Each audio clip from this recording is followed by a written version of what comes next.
สอนธรรมเหล่าปวงศรัทธาเทศนาผลวัดตาสงสาร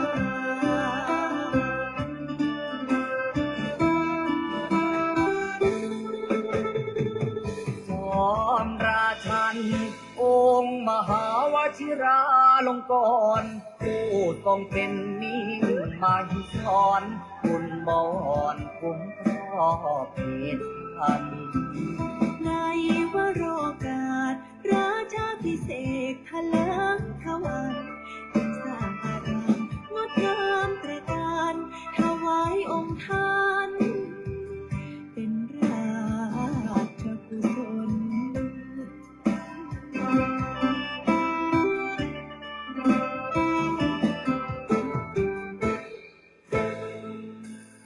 วัดป่าพุทธชินาวงศารามก้องไกลไกลแส่สองเลือนามทั่วเขตข้ามต่างทายยินยนต์ศูนย์รวมจิตใจ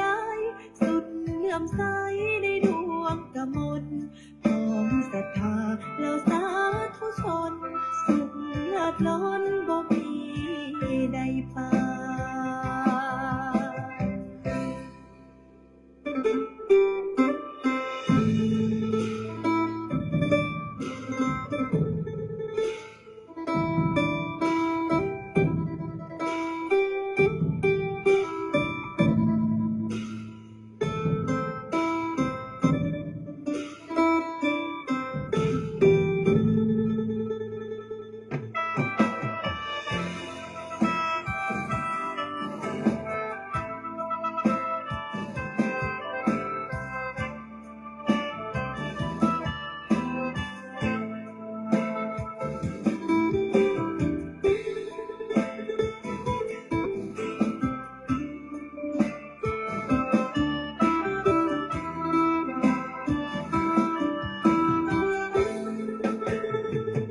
จอมราชัน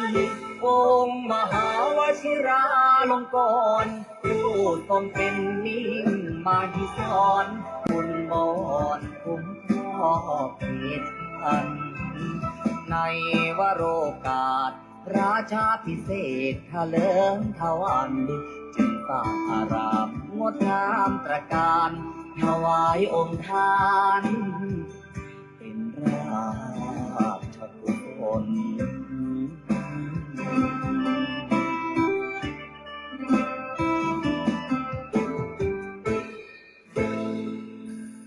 ถึง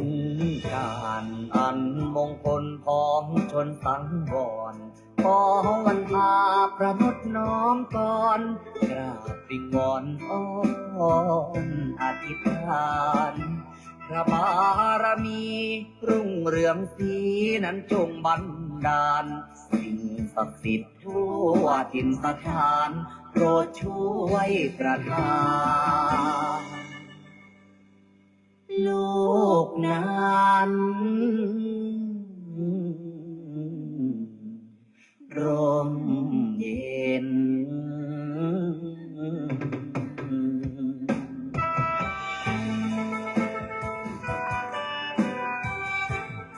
ขอความนอบน้อมในพระรัตนตรัยอันมีคุณพระพุทธคุณพระธรรมคุณพระสงฆ์ขอถวายความอาลัยในหลวงพ่อเจ้าประคุณสมเด็จพระพุทธชินวงศ์องค์อดีตเจ้าวาดวัดพิชยญาติการาม ขอโอกาสและถวายความเคารพในพระมหาเถรานุเถระเพื่อนกัลยาณมิตรเพื่อนกัลยาณธรรมทุกรูปทุกท่านขอความสุขความสวัสดีจงบังเกิดมีแก่ญาติโยมญาติธรรมโลกหลานหม่นมหาจักรพรรดิทุกท่านทุกคนที่ได้มาพร้อมจิตตั้งใจในการสวดมนต์แล้วก็ขออนุโมทนา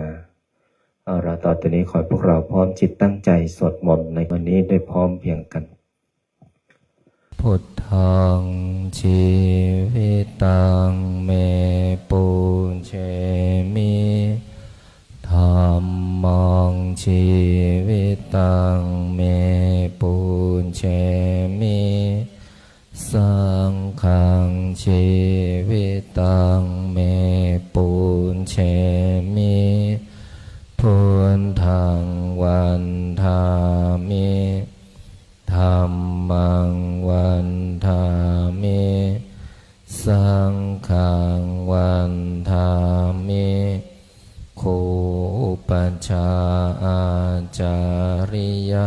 คุณังวันทามิมาตาปิตุ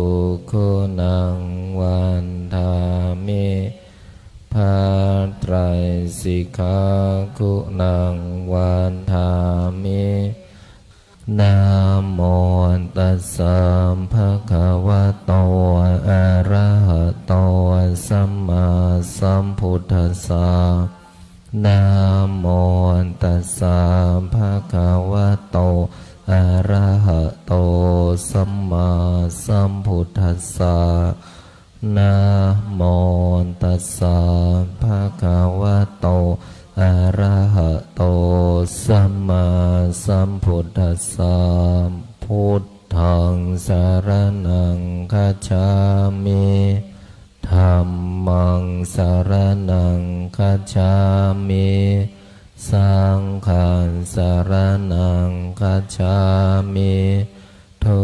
ติยัมปิพุทธังสรณังคัจฉามิทุติยัมปิธัมมังสรณังคัจฉามิทุติยัมปิสังฆังสรณังคัจฉามิตติยัมปิพุทธังสรณังคัจฉามิตติยัมปิธัมมังสรณังคัจฉามิตติยัมปิสังฆังสรณังคัจฉามิปานาติปาตาเวรมณีสิกขาปะทังสมาธิยามิอาทินนาทานาเวรมณีสิกขาปะทังสมาธิยามิกาเมสุมิจฉาจาราเวรมณีสิกขาปะทังสมาธิยามิโมสาวาทาเวรมณีสิกขาปะทังสมาธิยามิสุราเมรยามัชฌาปมาทฐานาเวรมณีสิกขาปะทังสมาธิยามิอิมานิปัญจสิกขาปทานิสมาธิยามิอิมานิปัญจสิกขาปทานิสมาธิยามิอิมานิปัญจสิกขาปทานิสมาธิยามิสีเลนะสุขติงยันติสีเลนะโภคสัมปทาสีเรนะนิพุติงยันติตัสมามิโสทะเยนะโมตัสสะภะคะวะโตอะระหะโตสัมมาสัมพุทธัสสะนะโมตัสสะภะคะวะโตอะระหะโตสัมมาสัมพุทธัสสะนะโมตัสสะภะคะวะโตอะระหะโตสัมมาสัมพุทธัสสะพุทธังอาราธนานังกโรมิธัมมังอาราธนานังกโรมิสังฆังอาราธนานังกโรมินะโมโพธิสัตโตอาคันติมายาอิติภะคะวา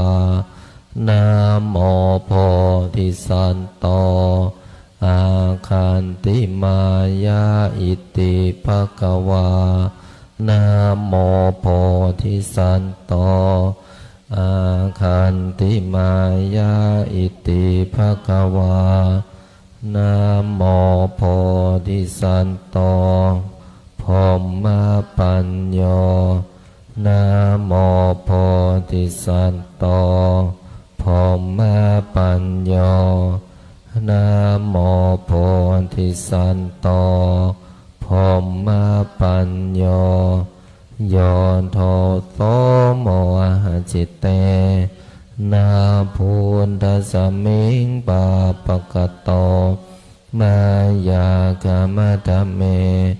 กาตังโทสังสัพพะปะปังวินาสันโตโยโทโสโมหะจิตเตนาธรรมสมิงปาปะกะโตมายาคามะทะเมกาตังโทสังสัพพะปะปังวินาสันโตโยโทโสโมหะจิตเตคัสมิงปาปะกะโตมายากามะทะเมกาตังโทสังสัพพะปะปังวินาสันโตนะโมตัสสะภะคะวะโต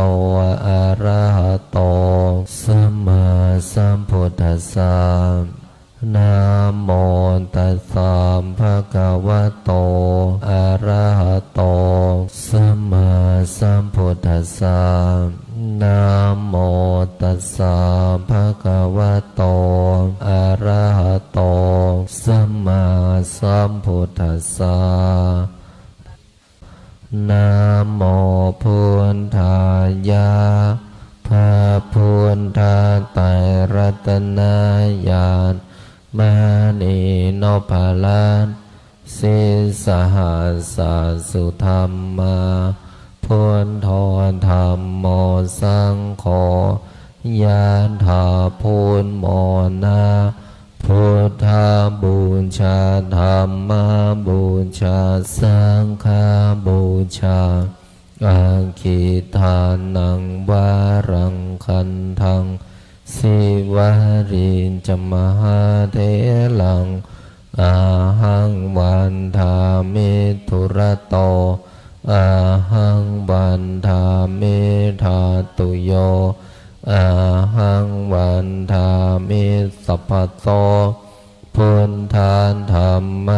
สังฆปุญเชมินะโมพุทธายะพระพุทธไตรรัตนญาณมณีโนภาลันสิสหัสสะสุธรรมาพุทโธธรรมโมสังโฆยะถาพุทโมนาพุทธบูชาธรรมบูชาสังฆบูชาอาคิทานังวารังคันทังสิวาริจมหาเทลังอาหังวันทามิทุระโตอาหังวันทามิธาตุโยอาหังวันทามิสัพพะโตพุทธานธรรมสังฆปุญเชมินะโมพุทธายะพระพุทธไตรรัตนญาณมณีโนภาลันสิสหัสสะสุธรรมาพุทโธธรรมโมสังโฆยะถาพุทโมนาพุทธบูชาธรรมบูชาสังฆบูชาอาคิทานังวารังคันทังสิวาริจมหาเทลังอาหังวันทามิทุระโตอาหังวันทามิธาตุโย อาหังวันทามิสัพพโสพุทธาธรรมสังฆาปุญเชมินะโมพุทธายะพระพุทธไตรรัตนญาณมานีนพลังสิสหัสสุธรรมาพุทโธธรรมโมสังโฆยะถาพุทโมนาพุทธาบูชาธรรมบูชาสังฆบูชา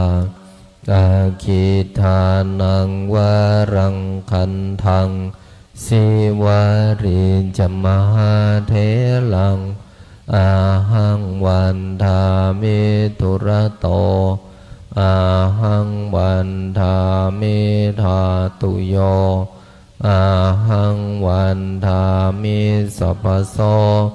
พุทธาธรรมสังฆาปุญเชมิ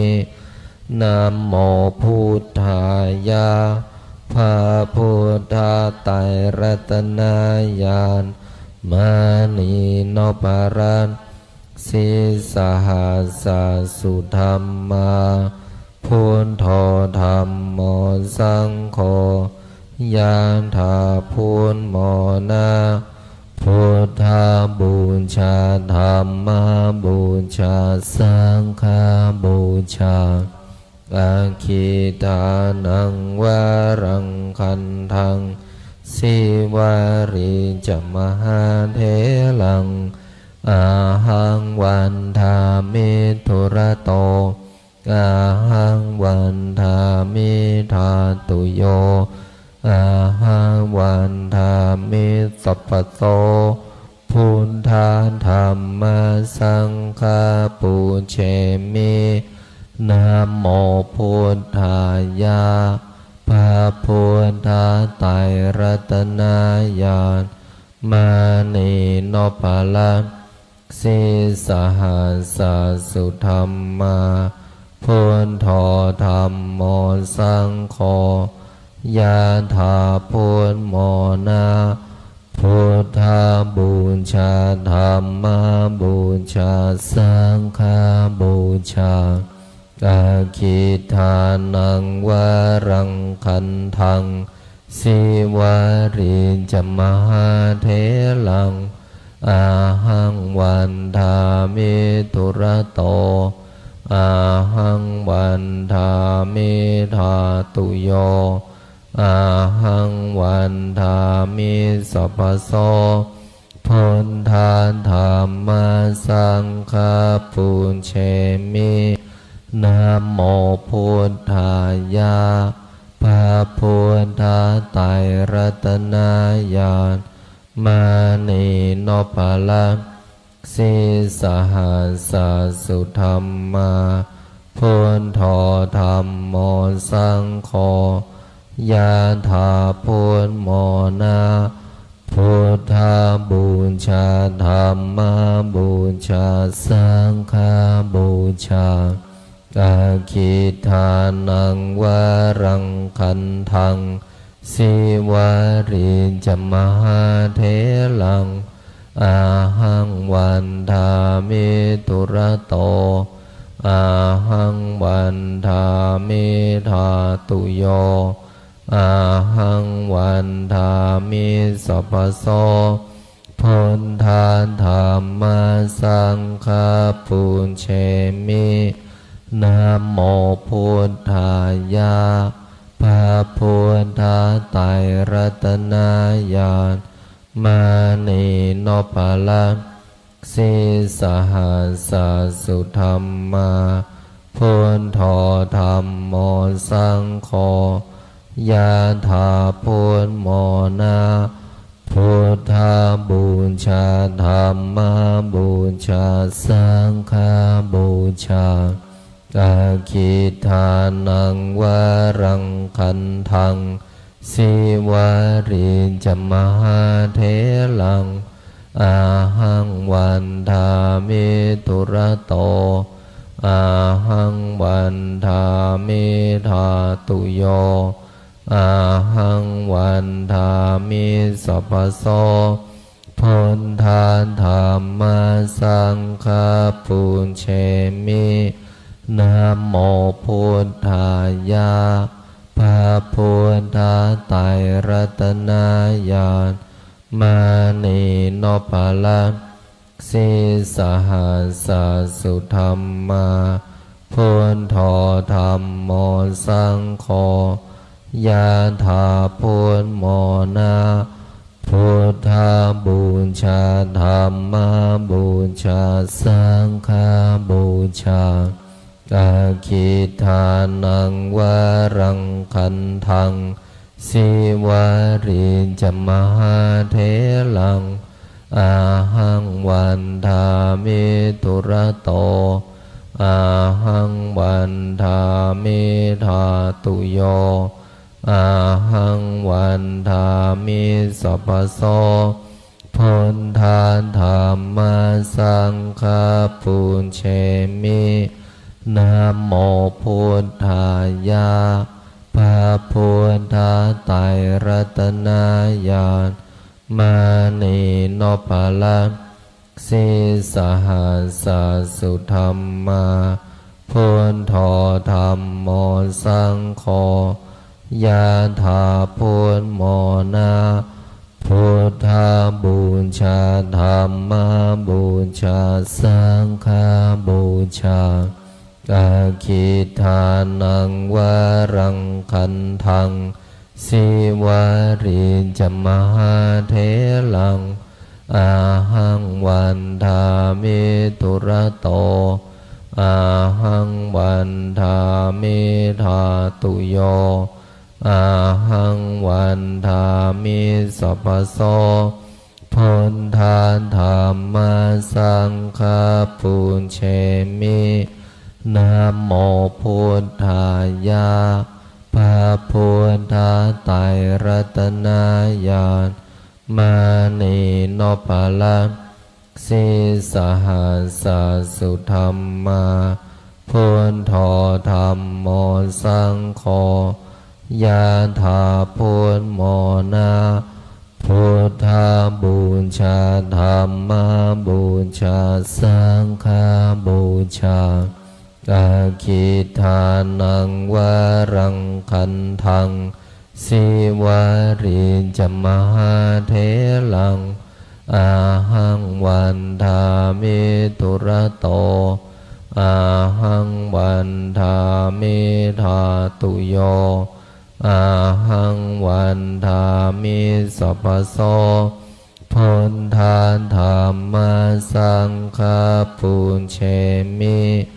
นะโมพุทธายะพระพุทธไตรรัตนญาณมานีโนปะละสิสหัสสุธรรมาพุทโธธัมโมสังโฆยะถาพุทโมนาพุทธาบูชาธัมมาบูชาสังฆาบูชาอาคิทานังวารังคันทังสิวาริจมหาเถลังอาหังวันทามิตุระโตอาหังวันทามิธาตุโยอาหังวันทามิสัพพโสพุทธาธัมมาสังฆาปุญเชมิ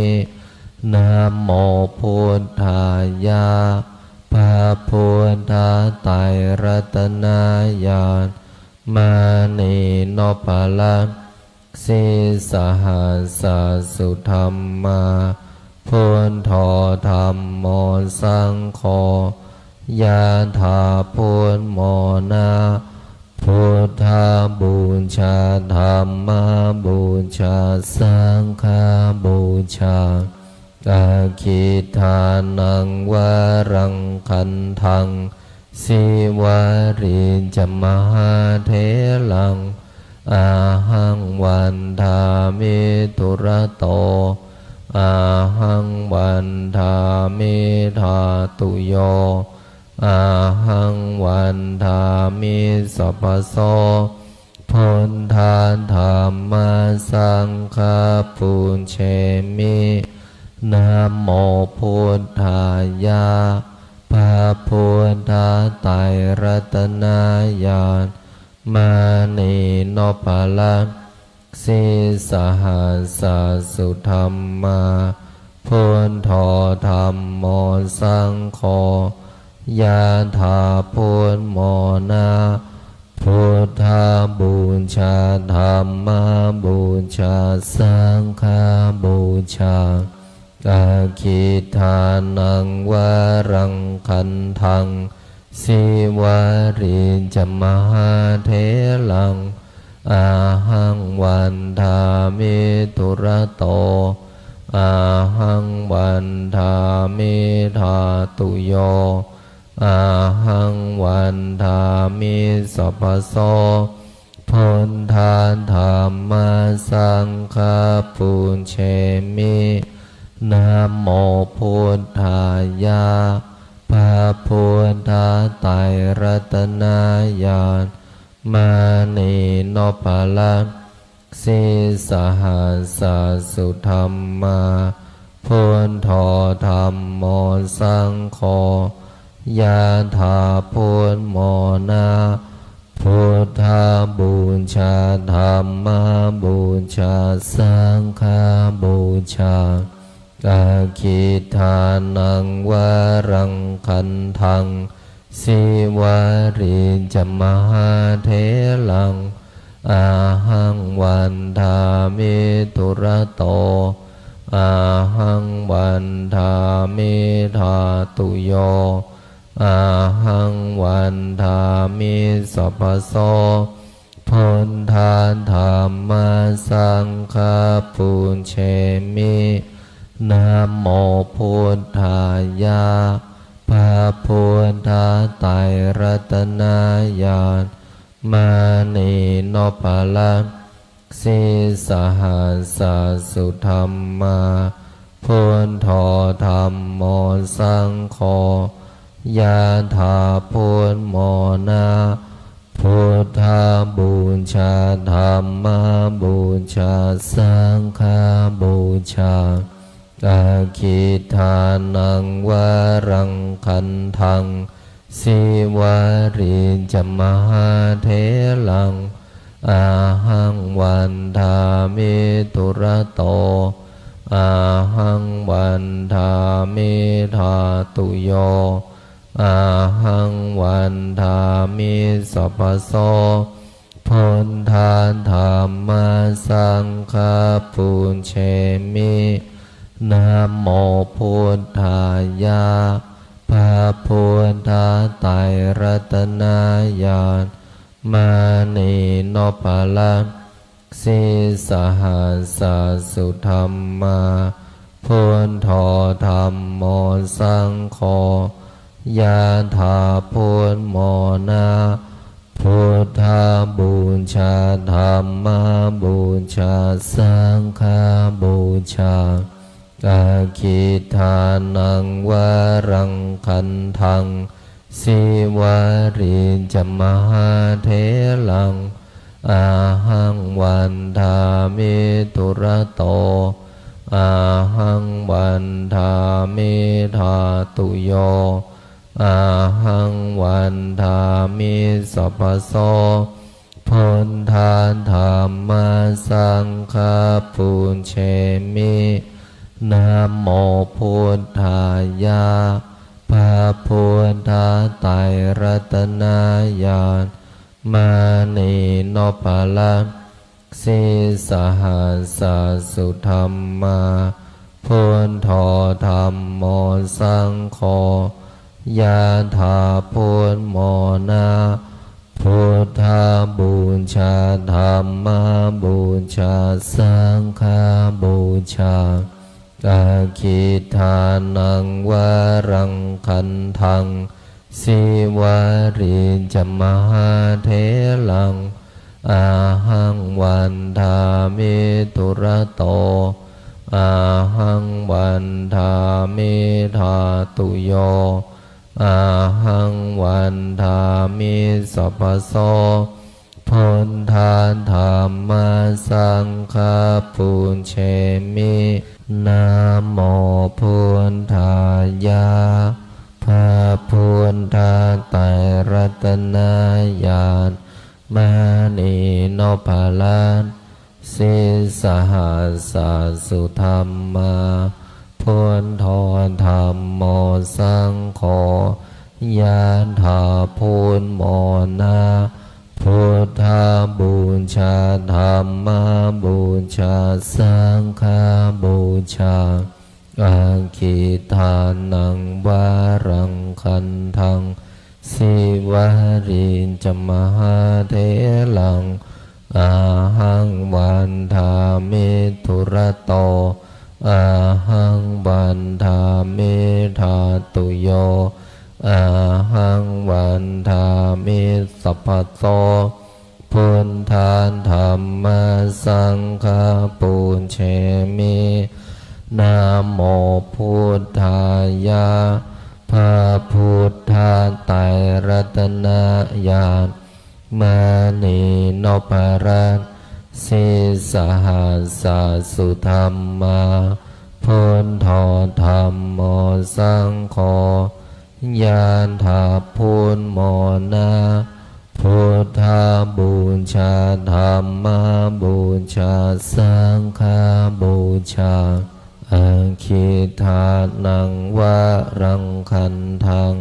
สิวาริจมหาเถลังอาหังวันทามิทุระโตอาหังวันทามิธาตุโยอาหังวันทามิสัพพโสพุทธาธัมมาสังฆาปุญเชมิ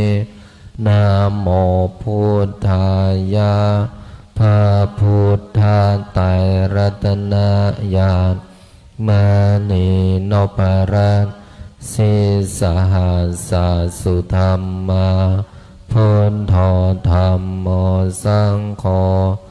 ยานถาพุทโมนาพุทธาบูชาธรรมบูชาสังฆบูชาอาคิทานังวารังคันทังสิวาริจมหาเถลังอาหังวันทามิทุระโตอาหังวันทามิธาตุโยอาหังวันทามิสัพพโสพุทธาธัมมาสังฆาปุญเชมินะโมพุทธายะพระพุทธไตรรัตนญาณมณีโนภาลัน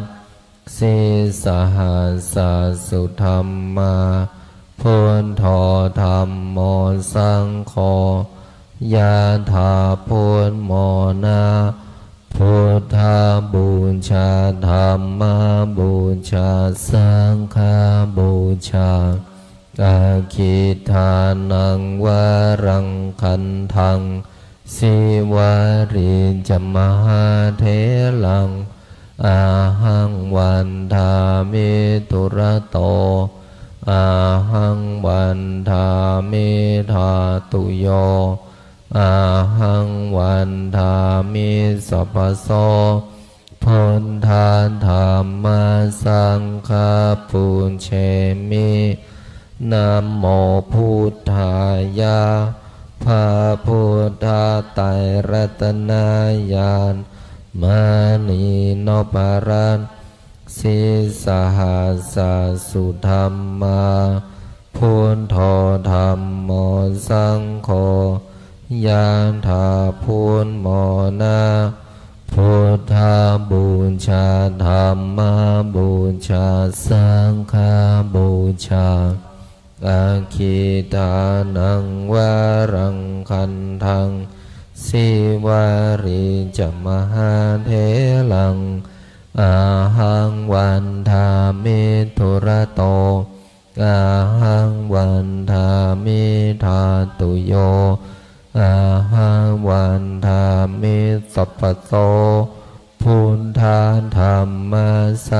ฆาปูเชมินะโมพุทธายะพระพุทธไตรรัตนญาณมานีโนปะละสิสหัสสุธรรมาพุทโธธรรมโมสังโฆยะถาพุทโมนะพุทธบูชาธรรมบูชาสังฆบูชาอาคิทานังวรังคันทังสิวาริจมหาเถลังอาหังวันทามิตุระโตอาหังวันทามิธาตุโยอาหังวันทามิสัพพโสพุทธาธรรมสังฆปูเชมินะโมพุทธายะพระพุทธไตรรัตนญาณมานีโนปะละสิสหัสสุธรรมาพุทโธธรรมโมสังโฆยะถาพุทโมนะพุทธบูชาธรรมบูชาสังฆบูชาอาคิทานังวรังคันทังสิวาริจมหาเถลังอาหังวันทามิตุระโตอาหังวันทามิธาตุโยอาหังวันทามิสัพพโสพุทธาธรรมสังฆปูเชมินะโมพุทธายะพระพุทธไตรรัตนญาณมานีโนปะละสิสหัสสุธรรมาพุทโธธรรมโมสังโฆยะถาพุทโมนะพุทธบูชาธรรมบูชาสังฆบูชาอาคิทานังวรังคันทังสิวาริจมหาเถลังอาหังวันทามิตุระโตอาหังวันทามิธาตุโยอาหังวันทามิสัพพโสพุทธาธรรมสังฆปูเชมินะโมพุทธายะพระพุทธไตรรัตนญาณมานีโนปะละสิสหัสสุธรรมาพุทโธธรรมโมสังโฆยะถาพุทโมนะพุทธบูชาธรรมบูชาสังฆบูชาอาคิทานังวรังคันทังสิวาริจมหาเถลังอาหังวันทามิตุระโตอาหังวันทามิธาตุโยอาหังวันทามิสัพพโสพุทธาธรรมสังฆปูเชมินะโมพุทธายะพระพุทธไตรรัตนญาณมานีโนปะละสิสหัสสุธรรมาพุทโธธรรมโมสังโฆยะถาพุทโมนะพุทธบูชาธรรมบูชาสังฆบูชาอาคิทานังวรังคันทังสิวาริจมหาเถลังอาหังวันทามิตุระโตอาหังวันทามิธาตุโยอาหังวันทามิสัพพโสพุ พุทธาธัมมาสังฆาปุญเชมินะโมพุทธายะพระพุทธไตรรัตนญาณมานีโนภลังสิสหัสสสุธรรมาพุทโธธัมโมสังโฆยะถาพุทโมนาพุทธาบูชาธัมมาบูชาสังฆาบูชาอาคิทานังวารังคันทังสิวาริจมหาเถลังอาหังวันทามิตุระโตอาหังวันทามิธาตุโยอาหังวันทามิสัพพโสพุทธาธัมมาสังฆาปุญเชมินะโมพุทธายะพระพุทธไตรรัตนญาณมานีโนภลังสิสหัสสสุธรรมาพุทโธธัมโมสังโฆยะถาพุทโมนาพุทธาบูชาธัมมาบูชาสังฆาบูชาอาคิทานังวารังคันทังสิวาริจมหาเถลังอาหังวันทามิตุระโตอาหังวันทามิธาตุโยอาหังวันทามิสัพพโสพุทธาธัมมาสังฆาปุญเชมินะโมพุทธายะพระพุทธไตรรัตนญาณมานีโนภลังสิสหัสสสุธรรมาพุทโธธัมโมสังโฆยะถาพุทโมนาพุทธาบูชาธัมมาบูชาสังฆาบูชาอาคิทานังวารังคันทังสิวาริจมหาเถลังอาหังวันทามิตุระโตอาหังวันทามิธาตุโย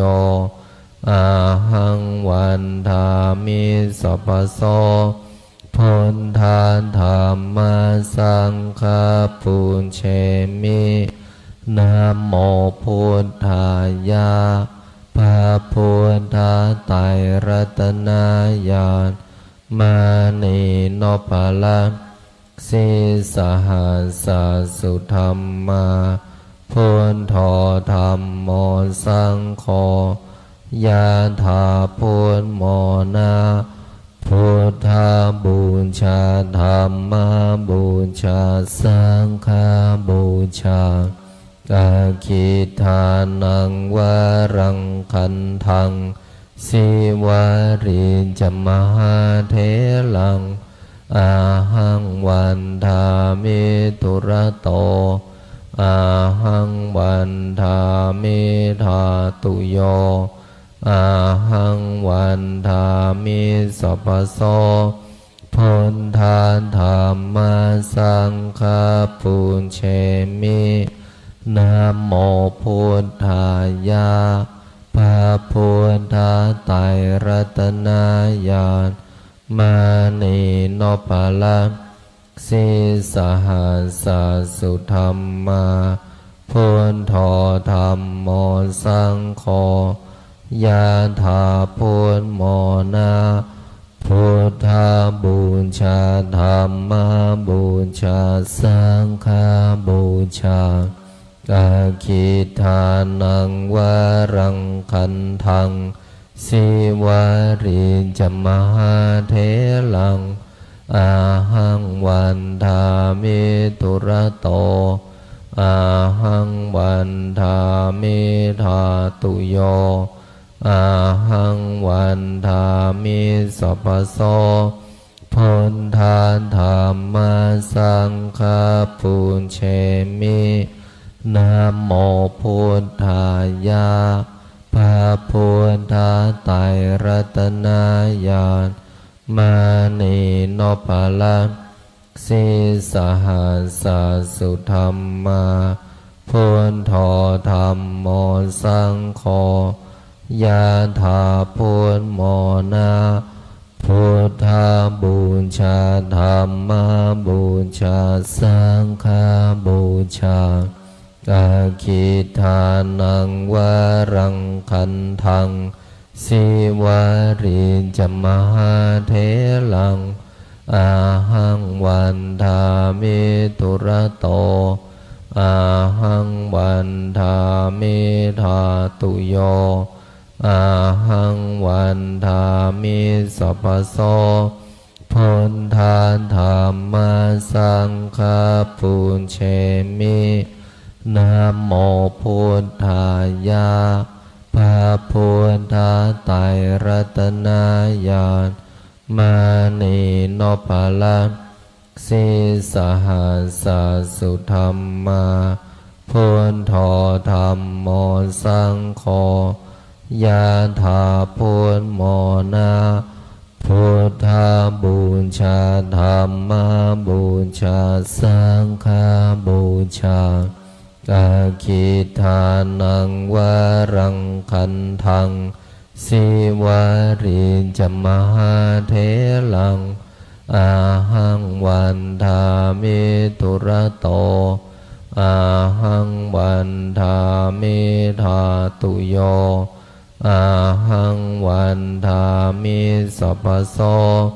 พุทธาธัมมานะโมพุทธายะพระพุทธไตรรัตนญาณมานีโนภลังสิสหัสสะสุธรรมาพุทโธธัมโมสังโฆยะถาพุทโมนาพุทธาบูชาธัมมาบูชาสังฆาบูชาอาคิทานังวารังคันทังสิวาริจมหาเถลังอาหังวันทามิตุระโต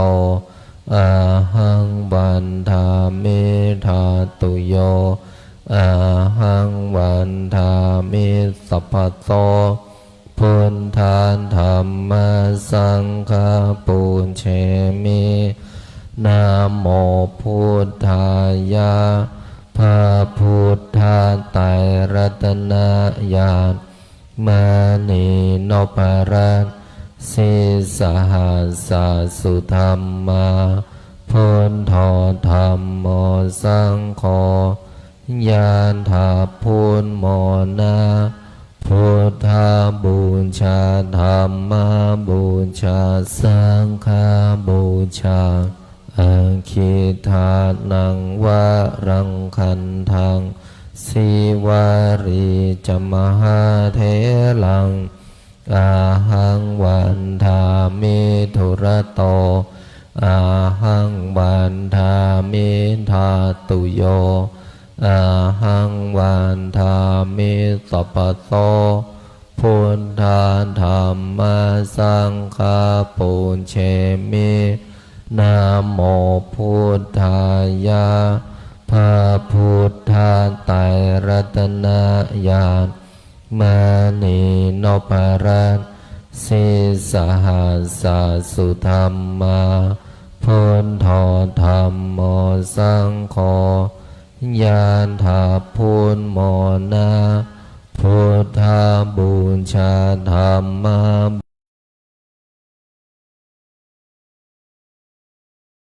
อานังวารังคันทังสิวาริจมหาเถลังบูชาสังฆาบูชาอาคิทานังวารังคันทังสิวาริจมหาเถลัง อาหังวันทามิทุระโตอาหังวันทามิธาตุโยอาหังวันทามิสัพพโสพุทธาธัมมาสังฆาปุญเชมินะโมพุทธายะพระพุทธไตรรัตนญาณมานีโนปารันสิสหัสสสุธรรมาพุทโธธัมโมสังโฆยานถาพุทโมนาพุทธาบูชาธัมมาบูชาสังฆาบูชาอาคิตานังวารังคันทังสิวาริจมหาเถลังอาหังวันทามิทุระโตอาหังวันทามิธาตุโยอาหังวันทามิสัพพโสพุทธาธัมมาสังฆาปุเชมินะโมพุทธายะพระพุทธไตรรัตนญาณมานีโนปาลันสิสหัสสสุธรรมาพุทโธธัมโมสังโฆยะถาพุทโมนา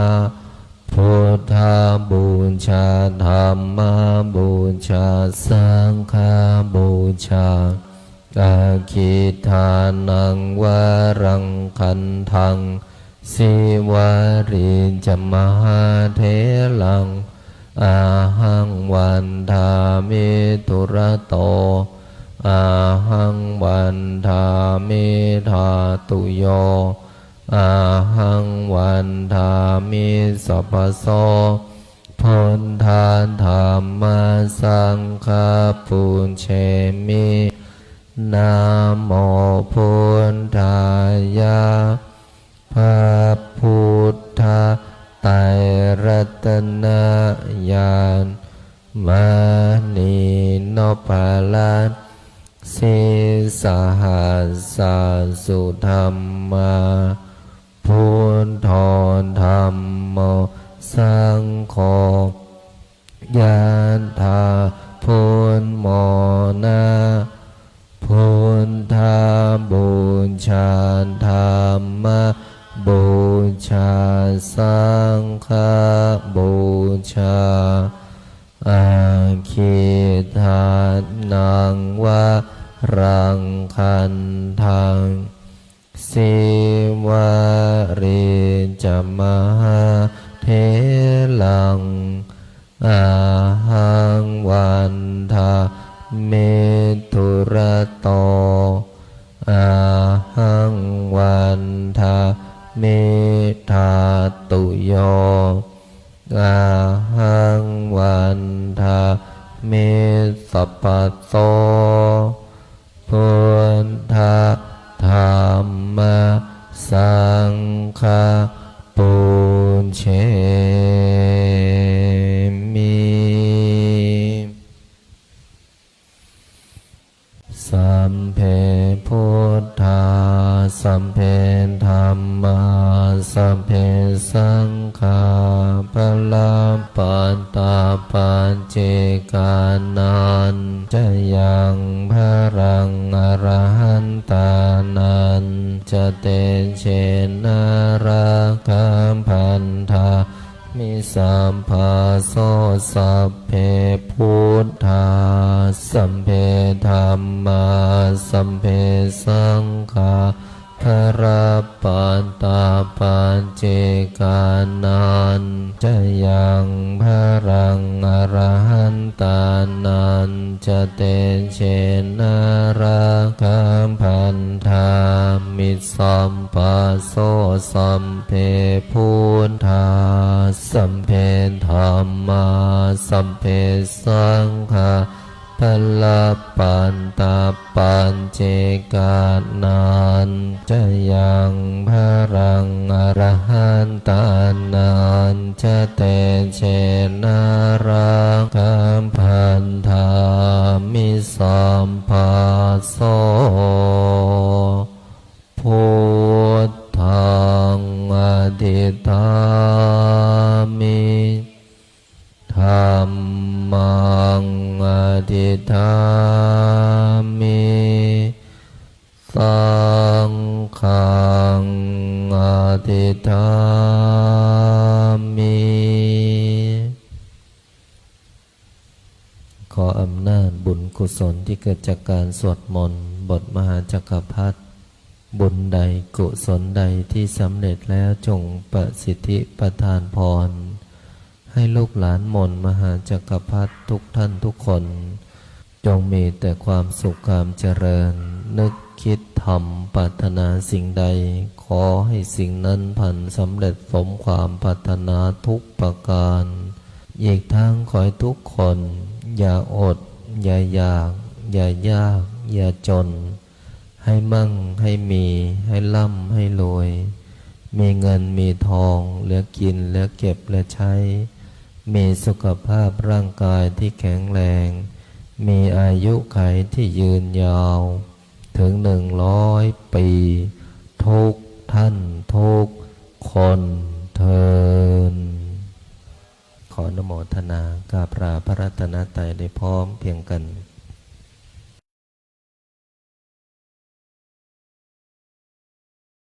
อะระหังสัมมาสัมพุทโธภะคะวาพุทธังภะคะวันตังอภิวาเทมิสวากขาโตภะคะวะตะธัมโมธัมมังนามัสสามิสุปฏิปันโนภะคะวะโตสาวกสั